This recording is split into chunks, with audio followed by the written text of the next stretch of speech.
May, June, July, August, September, October need to be the months that you dig deep.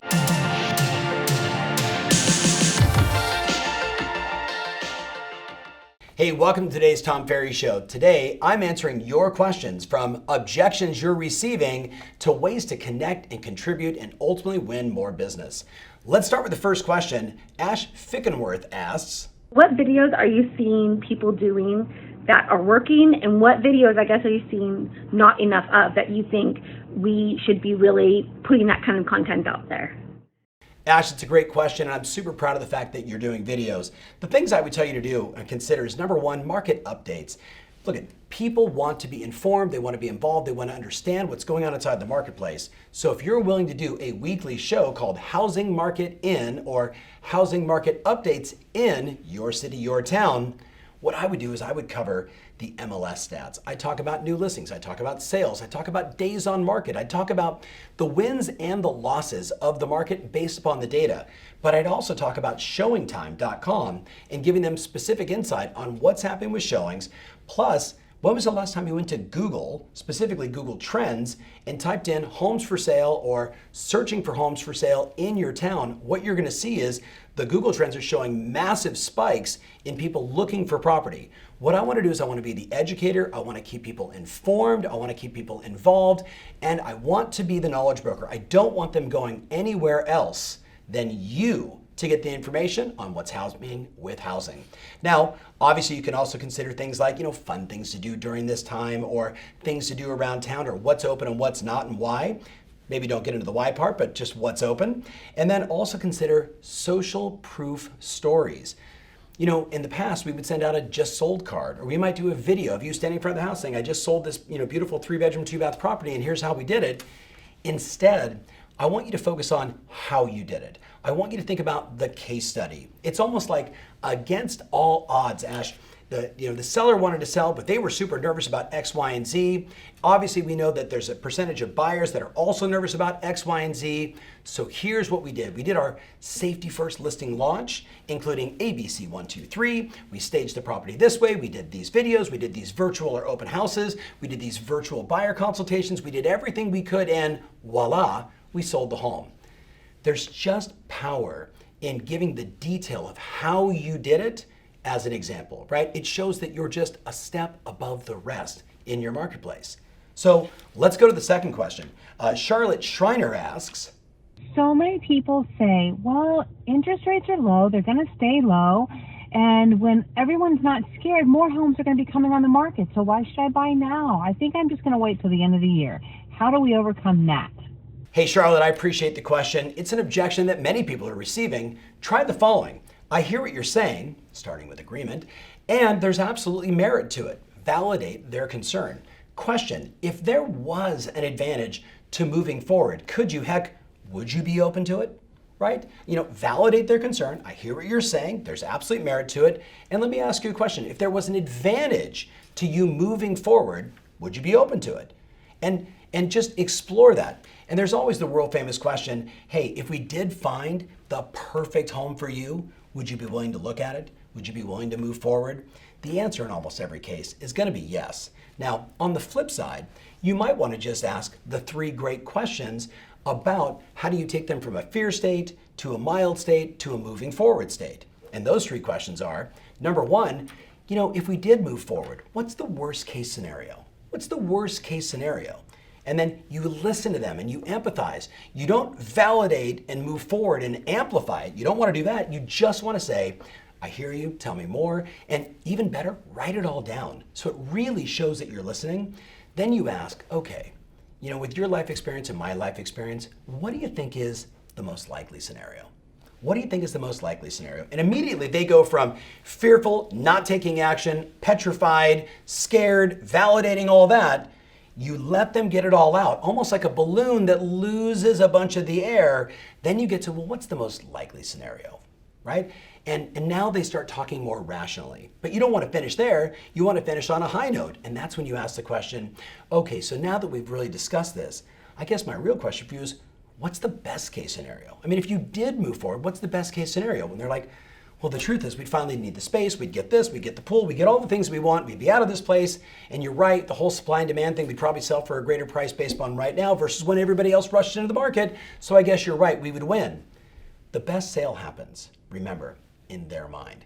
Sales and influence is about asking a series of questions that naturally and automatically bring you and the prospect to a mutually desired end result. Whether that's a move forward or not, that's what we do, right? We help people make decisions. All right, let's go to the next question. I love this one a lot. So Ryan Garson asks, in this new virtual world, how do you think the best way to connect with potential clients is going to be? Thanks a lot. Have a good day. Be safe.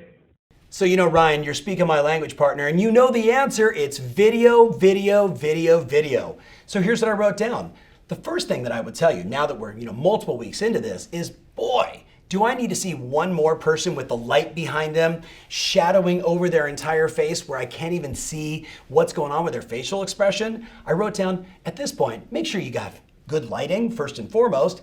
Number two, pick a medium or a platform that's really good for everybody, whether that's Zoom or StreamYard or heck, FaceTime on your phone, or Microsoft has a solution, Google has a solution.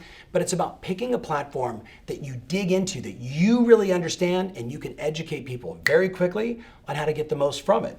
Then I wrote down, as you're seeing even with me, it's important that you recognize we've got 5 senses. And when we're over the phone, as an example, we're basically 80% ineffective, AKA only 1 sense is working, right? They can hear us.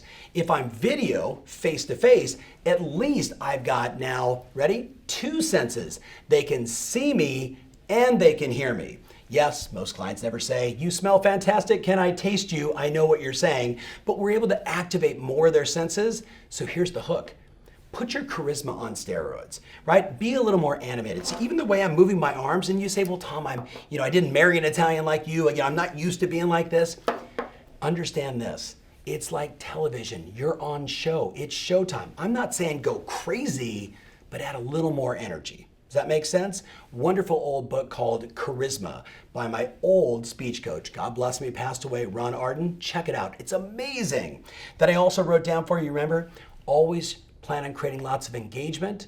Be mindful not to talk over people. Make sure you're listening, right? Doing more listening, asking more questions, because nobody likes to be in that situation on video today where you're saying something, then they're saying something, then neither one of you hear each other, and nobody takes the time to take a breath.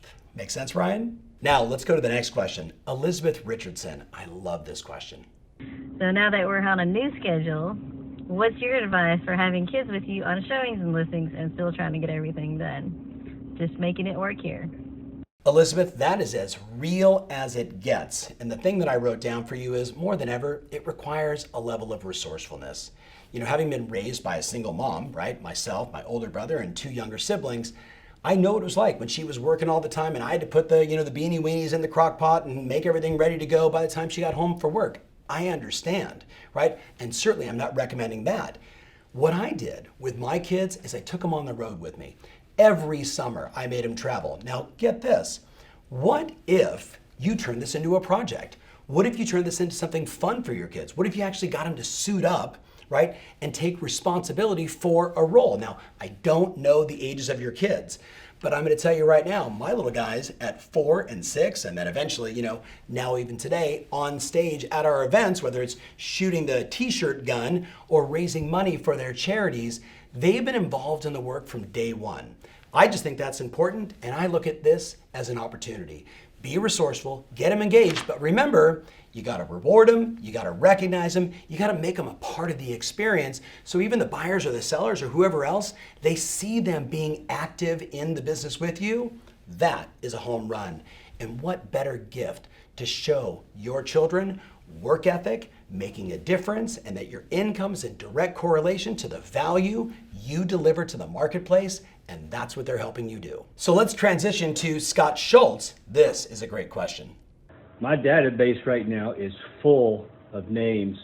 Some of them are people that I bought leads 2 years, 3 years, 5 years ago that never did respond to any of my calls. How is the best way to clean up a database? And then that would be a topic I would love to hear about. Thank you very much. Appreciate all your help. Hey Scott, that's a great question. You know, the one thing that's on everybody's mind right now is how's the market? AKA, what's the value of my home? And those that are interested are also saying, how do we do it safely? How's the mortgage market impacting us? You know, is there a way to make this work? These questions and more are on the minds of those people inside your database. So, what if you text every single one of them and you offered them a 15 to 20 minute consultation, private via Zoom or whatever, StreamYard, whatever it is you want to use, to let them know the value of their home? Now, that might seem like a big ask, but let's say you've got all those leads that never engaged with you. They're all still curious about the value of their home. They all engaged with you at one time because they were thinking about doing something. Let's flesh them out and see where they're at today. So what if you sent 30, 40, 50 texts this week and next week? And guess what? Some of them are going to say, not interested. Some aren't going to respond at all, but a whole bunch are going to say, sure, yeah, I'm interested. Remind me where we met. How do we connect again? And guess what? Now you're in conversation with them. But here's the deal. The ones that didn't respond to you, the one that didn't respond, the world famous email or text to send them is, hey Scott, we met a few years back and you asked me to continually follow up. I wanted to ask you, are you still interested in buying or selling, whichever one they want to do? Are you still interested in buying in 2020 or 2021? Let me know because I'm here to serve. Send. What we know today is 85 to 90% of text messages are getting responded to really quickly, where email open rates, as good and as powerful as email is, and I love email, in many cases you might be at 25 or 27 or 18 or 42% open rate. Text is the way to go by asking questions, delivering value, bringing them information, and just remember this, Scott, there's no bad lead, because what we're really talking about is human beings. We're talking about what's their intent, what's their desire, right? Some will want to engage. Some are going to look at that and say, not right now. Don't take any of that personally. Keep sending the text. Keep moving forward. Keep creating engagement. That's how you win today. Good luck, my friend. I can't wait to hear about your results. So let's transition. I've answered 5 questions for you, and for all my friends that sent me a text video, you know I appreciate it, and I'm going to continue to answer every one of those for you. Now, I want to challenge you. As you're watching this on Tuesday or Wednesday or Thursday or whenever it is in the future, I am of the opinion, if you pay attention to the data, the way I'm paying attention to the data, Google search, MLS, right, interest rates, showing time, one could easily make the argument that May, June, July, August, September, October need to be the months that you dig deep, you get grittier than you've ever gotten before to build your business. I mean, literally, reaching out to your loved ones, your family members, your kids, your cat, your dog, your spouse, and saying, listen, the real estate industry it's been pretty funky the last, call it 8 to 10 weeks, but things are opening up. Things are starting to move. All the data is telling us it's time. I got to get to work, and really committing to a simple plan to reach out and talk to as many people as you know and people that you don't know, to make sure that you're finding out who's interested in buying, who's interested in selling, and making sure that you're presenting your degrees of separation, how you can help them in this market navigate and make the right move. This is a call to arms, my friend. This is a call to arms. We need inventory. You can solve it, and now it's time for you to get to work. Thanks so much for watching. And remember always, your mindset, your motivation, and your ability to stay in action, that's what moves the needle. See you soon.